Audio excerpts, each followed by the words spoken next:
Good day everyone. In this video, I will share with you on how to change your Facebook name.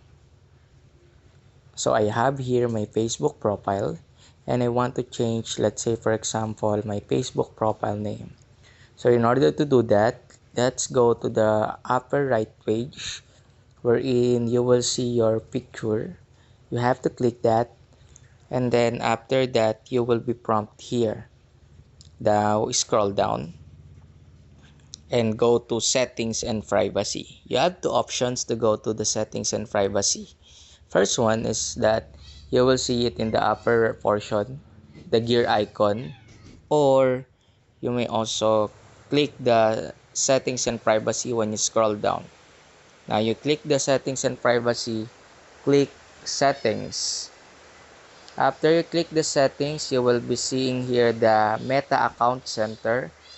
Click that and then click profiles and then click your Facebook profile. Then after that you will see here your name. Click that and then you will see here your first name, middle name, and last name. Now you may change it.